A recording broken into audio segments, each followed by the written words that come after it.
الحمدللہ رب العالمین والصلاة والسلام علی رسولہ الکریم اما بعد فقد قال اللہ تبارک و تعالی فی القرآن الکریم وَإِذَا طَلَّقْتُمُ النِّسَاءَ فَبَلَغْنَ أَجَلَهُنَّ فَأَمْسِكُوهُنَّ بِمَعْرُوفٍ أَوْ سَرِّحُوهُنَّ بِمَعْرُوفٍ وَلَا تُمْسِكُوهُنَّ ضِرَارًا لِتَعْتَدُوا وَمَنْ يَفْعَلْ ذَلِكَ فَقَدْ ظَلَمَ نَفْسَهُ وَلَا تَتَّخِذُوا آيَاتِ اللَّهِ هُزُوًا وَاذْكُرُوا نِعْمَةَ اللَّهِ عَلَيْكُمْ وَمَا أَنزَلَ عَلَيْكُمْ مِنَ الْكِتَابِ وَالْحِكْمَةِ يَعِظُكُمْ بِهِ وَاتَّقُوا اللَّهَ وَاعْلَمُوا أَنَّ اللَّهَ بِكُلِّ شَيْءٍ عَلِيمٌ صدق اللہ العظیم۔ سورۃ البقرہ آیہ نمبر 231۔ تو اس سے پچھلی آیت مبارکہ کے اندر اللہ تعالیٰ نے ان لوگوں یعنی طلاق کے بارے میں ایک معتدل نظام، ایک معتدل قانون مسلمانوں کو عطا فرمایا ہے، اور اس آیت مبارکہ کے اندر اس طلاق کے متعلق کچھ احکامات کا تذکرہ ہے۔ تو اللہ تعالیٰ فرماتے ہیں جب تم نے طلاق دی عورتوں کو فَبَلَغْنَ أَجَلَهُنَّ، پس انہوں نے اپنی عدت کو پورا کر لیا، فَأَمْسِكُوهُنَّ، پس ان کو روکو تم معروف بمعروف، قانون اور دستور کے مطابق، أَوْ سَرِّحُوهُنَّ بمعروف، یا ان کو چھوڑ دو معروف یعنی قانون اور دستور کے مطابق۔ تو اس میں طلاق رجعی کا تذکرہ ہے، اس کے متعلق حکم کا تذکرہ ہے، اور وہ یہ ہے کہ جب ایک مرد نے اپنی بیوی کو ایک طلاق دے دی یا اس نے 2 طلاقیں دی تھی، اور وہ عورت اپنے 3 حیض اس کی عدت تھی، وہ عدت گزار رہی تھی، اب عدت کے دوران اگر یہ رجوع کرنا چاہتا ہے تو پھر فرمایا کہ وہ رجوع کر سکتا ہے، لیکن رجوع کرنے کے لیے جو دستور ہے، جو قانون ہے، اس کو یعنی اس کی اطاعت کرنا، اس کو دیکھ کے اس کو فالو کرنا اس کے لیے ضروری ہے، اس کی پابندی کرنا ضروری ہے۔ اور وہ قانون کیا ہے؟ وہ یہ ہے کہ جب ایک بندے نے اپنی بیوی کو طلاق دی تھی تو اس وقت میں اس کو غصہ آیا ہوا تھا، اپنی بیوی سے وہ ناراض تھا، ان کا آپس میں جھگڑا چل رہا تھا، اور اس نے اس کو طلاق دے دی۔ اب یہ اس کو واپس کرنا یعنی طلاق رجعی دی ہے، اب واپس لے کے جانا چاہتا ہے، تو سب سے پہلے تو اس کے لیے یہ ہے کہ وہ اپنے اس غصے کو، اپنی اس ناراضگی کو جو دل کے اندر اس نے پیدا ہو چکی تھی، تو وہ ساری چیزوں کو پہلے نکالنا پڑے گا، اور پھر اس کے بعد جو 3 حیض کی جو عدت ہے اس کے اندر وہ رجوع کر سکتا ہے۔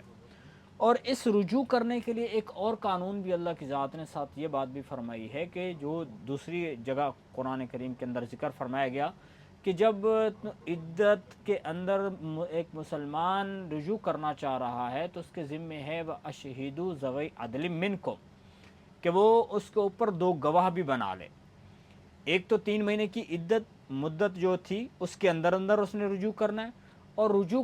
کرتے ہوئے ساتھ فرمایا کہ اس کے اوپر 2 بندوں کو گواہ بھی بنا لو۔ 2 گواہوں کو بنانے میں یہ فائدہ ہے کہ بعد میں ہو سکتا ہے کہ اس رجعت کے خلاف عورت کوئی دعویٰ دائر کر دے کہ اس نے تو جو عدت ابھی یعنی عدت گزر چکی تھی، بعد میں یہ اس نے میرے ساتھ رجوع کیا ہے، یا ایسی کوئی بھی بات عورت بھی کر سکتی ہے، تو اس وقت میں یہ گواہ جو ہے اس کے کام آئیں گے کہ وہ گواہوں کے ذریعے سے آ کے بتا سکتا ہے کہ میں نے تو عدت کے دوران ہی رجوع کیا ہے۔ اور ایسے ہی مرد کو بھی اس میں فائدہ ہے، عورت کو بھی اس میں فائدہ ہے، اور وہ یہ ہے کہ ہو سکتا ہے کہ مرد جو ہے وہ عدت گزرنے کے بعد عورت سے رجوع کر رہا ہو، تو 2 گواہ ہوں گے تو ان کے ذریعے سے پتہ چلے گا کہ اس نے عدت کے اندر ہی رجوع کیا ہے۔ اس کی وجہ یہ ہوتی ہے کہ اگر اس بندے نے 3 مہینے گزرنے دیے اور اس کو طلاق ہو گئی، تو اب اگر یہ اس سے رجوع کرنا چاہتا ہے تو ایسی صورت میں تو اس کو نکاح کرنا پڑتا ہے، لیکن 3 مہینے کی جو عدت ہے، جو 3 حیض تک، اس کے اندر اگر اس نے رجوع کیا تو اس میں نکاح کی ضرورت نہیں پڑتی ہے۔ تو اس لیے فرمایا کہ ایک تو جب کیا جائے تو ایک تو عدت کا ٹائم ابھی چل رہا ہو، اور دوسرا جب کیا جائے تو اس کے اندر گواہوں کو بنا لیا جائے، گواہ بھی بنا لیے جائیں تاکہ آسانی رہے۔ او سرحوہن بمعروف، یا جن عورتوں کو چھوڑنا چاہتے ہیں، ایک مرد نے بیوی کو طلاق دی، اب طلاق دینے کے بعد دی اس نے طلاق رجعی، 1 یا 2 طلاقیں دی، اب وہ عورت عدت کے اندر ہی ہے، اب یہ چاہتا ہے کہ میں نے تو رجوع کرنا ہی نہیں ہے، تو جب رجوع نہیں کرنا تو اس کے لیے پھر ضروری نہیں ہے کہ یہ تیسری طلاق بھی اپنی بیوی کو دے، بلکہ اس کو ایسے ہی چھوڑ دے، اس کو جانے دے، اس کا ٹائم مکمل ہونے دے، اور پھر اس کو چھوڑ دے معروف طریقے سے، معروف یعنی قانون اور دستور کے مطابق، اور وہ دستور یہ ہے کہ جو اس نے اپنی بیوی کو مہر دیا تھا یا اس کو تحفہ تحائف کوئی چیزیں لے کر دی تھیں، تو اب یہ اس کے لیے جائز نہیں ہے کہ وہ کیا کرے، اس سے مطالبہ کرنا شروع کر دے کہ وہ جو میں نے آپ کو مہر دیا واپس کرو، فلاں جو چیز میں نے آپ کو لے کر دی تھی وہ واپس دو۔ اس قسم کے اقدام، اس قسم کی باتیں وہ نہ کرے۔ یہ ہے اوسرحوہن بمعروف، اگر اس کو چھوڑنا چاہتا ہے تو اس مرد کے لیے یہ حکم ہے کہ وہ قانون اور دستور کے مطابق اس کو چھوڑے۔ اور یہ جو طلاق جب ہوتی ہے تو آپس میں پھر خاندان ٹکراتے ہیں، لڑائی جھگڑے کا اور زیادہ مزید بڑھنے کا خطرہ ہوتا ہے۔ تو اس کو کم کرنے کے لیے شریعت نے یہ چیزیں بتائی ہیں کہ جو چیزیں ایک مرد نے اپنی بیوی کو تحفہ دیا تھا، اپنی بیوی کو مہر دیا تھا، تو اس کو چھوڑ دے اور مزید لڑائی جھگڑے کی کوشش نہ کرے۔ اور ساتھ آگے فرمائے وَلَا تُمْسِكُوهُنَّ ضِرَارًا لِتَعْتَدُوا، اور نہ روکو ان عورتوں کو ستانے کے لیے کہ تم ان کے اوپر زیادتی کرو۔ اب یہ بھی ہے کہ جب کوئی بندہ عدت کے دوران اپنی بیوی سے رجوع کرنا چاہ رہا ہے اور اس کی نیت میں کھوٹ ہے، یعنی چونکہ پہلے بھی لڑائی جھگڑے کی وجہ سے طلاق ہوئی تھی، اب یہ اپنی بیوی سے بدلہ لینا چاہتا ہے کہ میں کیا کرتا ہوں، ابھی رجوع کر لیتا ہوں، پھر تھوڑے دن اس کو ستاؤں گا، تکلیف دوں گا، پھر اس کو کیا کر دوں گا، چھوڑ دوں گا، پھر اس کی عدت تین حیض پھر اس کی چلے گی۔ تو فرمایا کہ ایسا کام نہیں کرنا۔ اس سے ایمان والوں کو، مسلمانوں کو روکا جا رہا ہے کہ کسی کو ستانے کی، کسی کے اوپر زیادتی کرنا یہ اس کے لیے جائز نہیں۔ اگر بیوی کے ساتھ وہ رہنا چاہتا ہے اچھے طریقے سے، اس کے دل کے اندر سے اس کے بارے میں جو نفرت تھی یا اس کے بارے میں بغض تھا، جو اس کے بارے میں اس کے دل کے اندر ناراضگی پیدا ہو چکی تھی، اگر اس نے اس کو نکال دیا تو واپس اس کو لے آئے اور اس کے حقوق کو ادا کرنے کی نیت سے لے کر آئے۔ یہ نہیں ہے کہ اس کی نیت ہو کہ میں اس کو لے آتا ہوں، پھر اس کے اوپر زیادتی کروں گا، اس کو مثلاً کھانا پینے کے حوالے سے اس کو پریشان کروں گا اور پھر بعد میں پھر اس کو طلاق دے دوں گا، پھر اس کو عدت گزارنی پڑے گی۔ تو اس قسم کے کام سے منع کیا گیا ہے۔ وَمَن يَفْعَلْ ذَلِكَ، اور اللہ کی ذات تو انسان کے دل کے اندر کی باتوں کو جانتا ہے۔ انسان ظاہری طور پر تو اگرچہ کہے گا کہ بھائی میرا تو کوئی ایسا ارادہ نہیں ہے کہ میں اس کو ستاؤں یا اس کو تکلیف دوں، میرا تو ارادہ ہے کہ میں اس کو اپنے اچھے طریقے سے رکھوں، لیکن دل میں کھوٹ ہے، تو اللہ کی ذات اس کو جانتے ہیں۔ اس لیے فرمایا وَمَن يَفْعَلْ ذَلِكَ فَقَدْ ظَلَمَ نَفْسَهُ، جو ایسا کرے گا، یعنی بیوی کو ستانے کے لیے اس عدت کے دوران اس سے رجوع کر لیا، پھر اس کو ستایا، یہ جو اس نے کیا ہے تو یہ اس عورت کے ساتھ صرف ظلم نہیں ہے، اس کو تو دنیا میں نقصان ہو رہا ہے، لیکن یہ بندہ اپنے اوپر ظلم کر رہا ہے، کیونکہ جب یہ بیوی کے حقوق ادا نہیں کرے گا تو اس کی وجہ سے اس کی آخرت میں پکڑ ہوگی، اس کے اوپر پوچھ ہوگی۔ تو جب یہ ایسا کرتا ہے تو اس نے اپنے اوپر ظلم کیا ہے، یہ اپنے نامہ اعمال میں گناہوں کو مزید بڑھائے جا رہا ہے، تو اس سے منع کیا گیا۔ وَلَا تَتَّخِذُوا آیَاتِ اللَّهِ هُزُوًا، اور فرمایا اللہ کی آیات کو مذاق مت بناؤ، ہنسی مذاق مت بناؤ۔ ایک تو اس میں جو مفسرین نے تفسیر لکھی ہے کہ اللہ کی آیات کا مذاق کون بنا سکتا ہے، مطلب یہ ہے چونکہ یہاں پہ طلاق کا تذکرہ چل رہا ہے تو اس لیے مفسرین فرماتے ہیں کہ نکاح اور طلاق کے بارے میں اللہ کی ذات نے جو جو شرائط بتائی ہیں، جو جو حدود بتائی ہیں، ان حدود کا خیال کرنا ضروری ہے، ان حدود سے تجاوز نہ کرو، یہ مطلب ہے۔ اور حضرت ابو درداء رضی اللہ تعالیٰ عنہ فرماتے ہیں کہ یہ جو آیت ہے وَلَا تَتَّخِذُوا آیَاتِ اللَّهِ هُزُوًا، یہ اس وقت نازل ہوئی کہ جب لوگ کیا کر رہے تھے، زمانہ جاہلیت میں تو لوگ طلاق دیتے اور پھر مکر جاتے، جی میں نے تو طلاق دی نہیں تھی، اور اپنے غلام کو آزاد کر دیتے اور پھر کہتے نہیں جی میں نے تو آزاد کیا ہی نہیں، تو یعنی وہ مکر جاتے تھے۔ تو اس کے اوپر جو ہے فرمایا ایمان والوں کو فرمایا گیا ہے کہ تم اس قسم کا کام نہ کرنا کہ اپنی بیوی کو طلاق دینے کے بعد تم کہو کہ میں نے تو طلاق دی نہیں ہے، یہ اللہ کی آیات کا مذاق اڑانا ہے۔ تو جو اللہ کی ذات نے طلاق اور نکاح کے بارے میں حقوق احکامات بتائے ہیں، ایمان والوں کے ذمے ہیں کہ وہ ان کی اطاعت کریں اور ان کو دیکھ کر ہی چلیں۔ وَلَا تَتَّخِذُوا آیَاتِ اللَّهِ هُزُوًا، اس لیے اللہ کے نبی صلی اللہ علیہ وسلم نے فرمایا کہ تین چیزیں ایسی ہیں کہ جو حقیقت میں بھی حقیقت ہیں اور ہنسی مذاق میں بھی وہ حقیقت ہیں۔ حقیقت جیسے فرمایا ثلاثن جدہن جد و ہزلہن جد، یعنی مطلب یہ، اور وہ تین چیزیں کیا ہیں، ایک ہے طلاق، ایک نکاح ہے، اور ایک ہے عتاق یعنی آزاد کرنا۔ مطلب یہ ہے کہ اگر کوئی شخص عورت کے ساتھ مذاق مذاق میں کہتا ہے کہ میں نے تم سے نکاح کیا، اور اس میں گواہان موجود ہیں، اگر اس نے مذاق میں بھی ایسی بات کر دی تھی اور اس نے قبول کر لی تو نکاح ہو جاتا ہے، نکاح میں مذاق میں بھی نکاح ہو جاتا ہے۔ ایسے ہی فرمایا کہ طلاق دیتے ہوئے اگر اس نے مذاق میں اپنی بیوی سے کہا کہ میں تم کو طلاق دیتا ہوں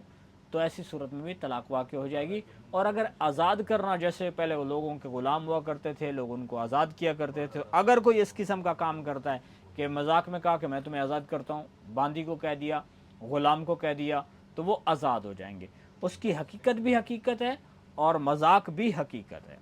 تو اس لیے فرمایا کہ اللہ کی ذات کی آیات کو مذاق مت بناؤ، وَاذْكُرُوا نِعْمَةَ اللَّهِ عَلَيْكُمْ، اللہ نے جو تمہارے اوپر نعمتیں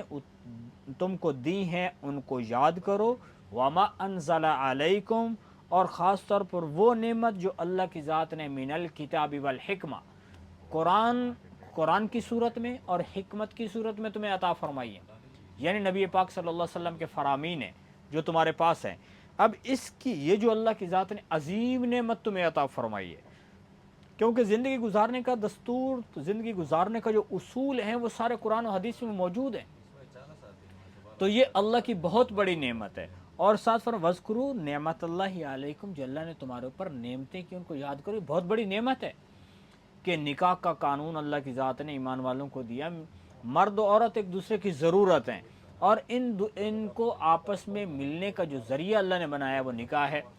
اور پھر ہو سکتا ہے کہ یہ میاں بیوی مرد و عورت آپس میں ملیں اور بعد میں ان کا آپس میں گزارا ہونا مشکل ہو جائے، کوئی بھی ان کے لیے مشکل پیدا ہو سکتی ہے، تو اللہ کی ذات نے اس سے نکلنے کے لیے بھی ایک قانون، ایک دستور اس امت کو عطا فرمایا ہے۔ تو یہ اللہ کی بہت بڑی نعمت ہے۔ اور پھر خاص طور پر قرآن و حدیث ہے، اس کے ذریعے سے اللہ تمہیں واعظ و نصیحت کر رہا ہے۔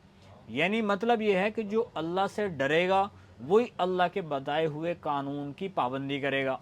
اور جو اللہ کی ذات سے ڈرتا نہیں ہے، جس کو واعظ و نصیحت سے لینا دینا کچھ نہیں ہے، تو وہ تو کوئی، یعنی اب جیسے ایک مرد نے اب طلاق دے دی بیوی کو، کوئی سننے والا نہیں ہے، تو ایسی صورت میں بھائی قرآن اگر وہ اللہ سے نہیں ڈرتا تو وہ کہے گا میں نے تو دی نہیں طلاق۔ ایک مرد نے طلاق دی، ابھی عدت گزر گئی تھی، پھر کہہ رہا نہیں جی ابھی عدت گزری نہیں، عدت کے اندر ہی میں نے رجوع کر لیا، جھوٹ بول دے گا۔ تو اس طرح سے ایک بہت بڑا جو ہے وہ نقصان ہے دنیا کے اعتبار سے، اور آخرت کے اعتبار سے اس کے لیے جہنم تیار ہے، اس کو آخرت میں اس کی سزا بھگتنی پڑے گی۔ تو اس لیے فرمایا جو اللہ کی طرف سے عطا کردہ احکامات ہیں ان کی پابندی کرو، واتقوا اللہ، اور اللہ سے ڈرو، وَاعْلَمُوا أَنَّ اللَّهَ بِكُلِّ شَيْءٍ عَلِيمٌ، اور جان لو بے شک اللہ تعالیٰ ہر چیز کا علم رکھتا ہے۔ اس لیے ہر ایک انسان کو یہ سمجھنا چاہیے کہ جب بھی وہ کوئی نیکی کا کام کر رہا ہے، کوئی اس سے برائی ہو رہی ہے، تو اس کو چاہیے کہ وہ اس چیز کو سامنے رکھے کہ اللہ کے پاس اس چیز کا علم ہے، غلط کر رہا ہوں یا میں صحیح کر رہا ہوں۔ اور اس سے اگلی آیت مبارکہ کے اندر فرمایا وَإِذَا طَلَّقْتُمُ النِّسَاءَ فَبَلَغْنَ أَجَلَهُنَّ فَلَا تَعْضُلُوهُنَّ أَن يَنكِحْنَ أَزْوَاجَهُنَّ إِذَا تَرَاضَوْا بَيْنَهُم بِالْمَعْرُوفِ ذَلِكَ يُوعَظُ بِهِ مَن كَانَ مِنكُم يُؤْمِنُ بِاللَّهِ وَالْيَوْمِ الْآخِرِ ذَلِكُمْ أَزْكَىٰ لَكُمْ وَأَطْهَرُ وَاللَّهُ يَعْلَمُ وَأَنتُمْ لَا تَعْلَمُونَ۔ اور اس آیت مبارکہ کے اندر بھی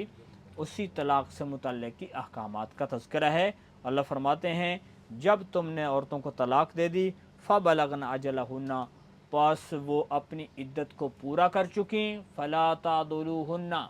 پس نہ روکو ان کو یہ کہ وہ نکاح کریں اپنے شوہروں سے، اذا تراضوا بینہم، جب وہ آپس میں راضی ہوں، بالمعروف، قانون کا لحاظ کرتے ہوئے، قانون کے مطابق۔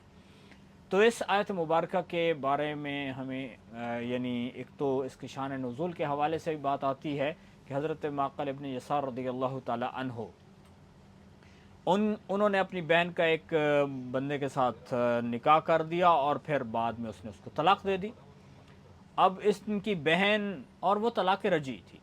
کیونکہ اس وقت میں اللہ کے نبی صلی اللہ علیہ وسلم کے دور میں تو لوگ جو ہے عام طور پر ایسے کیا کرتے تھے، کیونکہ ان کو پتہ تھا کہ طلاق دینے کا اصول کیا ہے، تو وہ اس کو فالو کرتے تھے، اسی کی پابندی کرتے تھے۔ تو انہوں نے طلاق دے دی تو ان کی عدت بھی گزر گئی۔ اب پھر اس بندے کو بعد میں پریشانی ہوئی اور پشیمان ہوا، نادم ہوا، وہ ان کے پاس آیا اور کہنے لگا کہ میں آپ کی بہن سے پھر سے نکاح کرنا چاہتا ہوں، اور ان کی بہن بھی عید کے لیے تیار تھی، لیکن حضرت معقل ابن یسار رضی اللہ عنہ فرمایا کہ نہیں، میں تو اب جو ہے میں نے تمہیں اپنی بہن کا رشتہ دیا، اس کے ساتھ میں نے تمہارا نکاح کرا، اور تم نے میری یہ یعنی میں نے تمہاری عزت کی اور تم نے میری بےزتی کر دی، تم نے اس کو طلاق دے دی۔ تو اس کے لیے ان کو غصہ تھا، انہوں نے کہا کہ چلو اب تو ایسا نہیں ہوگا، میں اب یہ نکاح نہیں کروا سکتا پھر سے۔ اور ایسے ہی حضرت ایک اور صحابی ہیں حضرت جابر بن عبداللہ رضی اللہ عنہ، ان کے بارے میں بھی آتا ہے کہ ان کے بھی چچا زاد بہن کو کسی نے طلاق دے دی تھی، تو وہ بھی اس کے اوپر غصہ میں، انہوں نے بھی کہا تھا کہ اب ہم دوبارہ سے تمہیں واپس اس سے نکاح نہیں کرنے دیں گے۔ اور ان کی یعنی طلاق رجی تھی، اور طلاق رجی جو ہے وہ اس کی عدت گزر چکی تھی، اور طلاق رجی کا قانون ہے کہ طلاق رجی میں جب 3 حیض گزر جائیں عورت کو، تو پھر بعد میں اگر رجوع کرنا چاہتا ہے تو نکاح کرنا پڑتا ہے۔ تو یہ بات سامنے آئی تو نبی پاک صلی اللہ علیہ وسلم تک پر یہ بات پہنچی، تو اس کے اوپر قرآن کا یہ قانون اللہ کی ذات نے اتارا کہ اگر ان عورتوں کی نے طلاق، ان مردوں نے عورتوں کو طلاق رجی دی ہے اور پھر عدت گزر چکی ہے، وہ واپس ان کو لانا چاہتے ہیں تو وہ لا سکتے ہیں۔ اور اس آیت مبارکہ کے اندر اسی کا ذکر ہے، تو فرمایا کہ تم ان عورتوں کو کہ جو کیا عورتیں جو اپنے خاوند جو پہلے تھے جن کے ساتھ وہ نکاح کرنے کے لیے پھر راضی ہیں تو ان کو روکو نہیں، تو عورتوں کو روکنا نہیں چاہیے۔ تو ایسے ہی عام طور پہ جو ہے وہ معاشرے کے اندر یہ ایک رواج چل پڑا ہے کہ اگر ایک مرد نے بیوی کو طلاق دے دی، اب طلاق کے بعد عام طور پہ لوگ اس عورت کو آگے نکاح کرنا ہی نہیں دیتے۔ اگر اس کا کوئی بچہ ہے تو کہتے ہیں چلو بھائی آپ کا تو بچہ ہے، اب بچے کے ساتھ ہی تم بیٹھ کے زندگی ساری گزار دو۔ حالانکہ ایسا نہیں کرنا چاہیے کہ وہ عورت بیچاری اب تھوڑی سی عمر میں بس اوقات طلاق ہو جاتی ہے، تو وہ عورتیں ایسے بیٹھے بیٹھے اپنی ساری زندگی خراب کر دیں گی۔ تو جو لوگ ایسا کرنے والے ہیں تو ان کو منع کیا گیا ہے کہ اس قسم کا، چاہے وہ برادری میں کوئی بھی بندہ کام کر رہا ہو، ان کا قبیلے والا ہے جو ان کو روک رہا ہے اس کام سے، تو وہ غلط کام کر رہا ہے، تو اس سے منع کیا گیا۔ تو وہ صحابہ جو ہے ان کو پتہ چلا تو وہ معقل ابن یسار رضی اللہ تعالیٰ عنہ خود چل کر گئے اور جا کر پھر ان کو منایا اور ان کو کہا کہ آؤ میں تمہارے ساتھ اپنی بہن کا پھر سے نکاح کر کے دیتا ہوں، کیونکہ اللہ کی ذات نے قرآن میں ہمیں قانون بتا دی ہے۔ تو یہاں پر اسی قانون کا تذکرہ ہے کہ جب تم عورتوں کو تم نے طلاق دے دی، پس انہیں عدت گزار لی، تو پھر ان کو نکاح کرنے سے مت روکو، کہ اگر وہ پہلے والے خاوند سے نکاح کرنا چاہتی ہیں تو بھی ان کو کرنے دو، آگے وہ کسی اور جگہ نکاح کرنا چاہتی ہیں تو بھی وہاں بھی ان کے لیے رکاوٹ کھڑی نہ کرو، کیونکہ نکاح جو ہے یہ اتنی اہم ترین یعنی زندگی کا ایک اہم فیصلہ ہوتا ہے، اور اس میں شریعت نے جو اصول بتایا ہے اس کو دیکھنا چاہیے۔ نبی پاک صلی اللہ علیہ وسلم کی حدیث مبارکہ ہے جس کا مفہوم ہے، آپ نے فرمایا کہ اگر کوئی ایک شریف آدمی ہے، نیک آدمی ہے وہ، اور اس کے اخلاق سے تمہیں وہ پسند ہے، اس نے نکاح کا پیغام بھیج دیا ہے تو اس کو قبول کر لو، ورنہ ایک فتنہ برپا ہو جائے گا۔ تو مطلب یہ ہوتا ہے کہ ایسے ہی عورتوں کو اس چیز سے روکنا، ایک مرد ہے ایک عورت ہے، دونوں کو اللہ کی ذات نے یہ حق دیا ہے کہ وہ اپنا یہ فیصلہ خود کریں، ان کو اس حوالے سے تھوڑا یعنی فیصلہ کرنے کی اجازت ہے کہ جب میاں بیوی دونوں جن کے درمیان میں طلاق ہو چکی ہے جب وہ راضی ہو جائیں پھر سے تو ان کو روکا نہ جائے۔ اور ساتھ ہی فرمایا کہ فَلَا تَعْضُلُوهُنَّ أَن يَنكِحْنَ أَزْوَاجَهُنَّ إِذَا تَرَاضَوْا بَيْنَهُم بِالْمَعْرُوفِ، معروف طریقہ دستور وہی ہے، ذَلِكَ يُوعَظُ بِهِ، اور یہ واضح و نصیحت کی جا رہی ہے اس کے ذریعے سے تمہیں، مَن كَانَ مِنكُمْ يُؤْمِنُ بِاللَّهِ وَالْيَوْمِ الْآخِرِ، اس بندے کو واضح و نصیحت کی جاتی ہے جو اللہ پر اور یوم آخرت پر ایمان رکھتا ہے، اور جس کے اندر یوم آخرت پر اور اللہ پر ایمان ہی نہیں ہے تو وہ تو چھٹی ہے، اس کو تو اختیار ہے، وہ جو چاہے مرضی کرتا پھرے، اس کا تو آخرت پہ ایمان ہی نہیں ہے۔ ذالکم ازکا لکم، اور یہ تمہارے لیے ازکا بہت ہی صفائی ہے، دلوں کی صفائی ہے، واطہر، اور تمہارے لیے بہت ہی پاکیزگی ہے۔ یعنی یہ جو کام تمہیں اللہ کی ذات کی طرف سے مل رہے ہیں، جو اللہ نے واضح و نصیحت کی ہے، تمہیں جو شریعت عطا فرمائی ہے، اس میں جو قانون دیے ہیں، ان کو تم جس وقت ان کی پابندی کرو گے تو اس کے ذریعے سے تمہارا دل میں پاکیزگی آئے گی اور تمہیں طہارت حاصل ہوگی۔ واللہ یعلم، اور اللہ جانتا ہے اور تم نہیں جانتے۔ یعنی یہاں پہ چونکہ طلاق کے متعلق اور پھر طلاق کے دوران عدت ہے، عدت کے دوران رجعت کے حوالے سے قانون بتائے جا رہے ہیں، تو اللہ کی ذات فرماتے ہیں کہ تمہیں معلوم نہیں ہے اس کے اندر حکمتیں کیا ہیں، اس میں مصلحتیں کیا ہیں، وہ اللہ ہی جانتا ہے۔ ایمان والوں کے ذمے یہ ہے کہ وہ ان اللہ کے بتائے ہوئے قانون کی پابندی کریں، اس کی پاسداری کریں، اس کے مطابق اپنی زندگی گزاریں۔ اللہ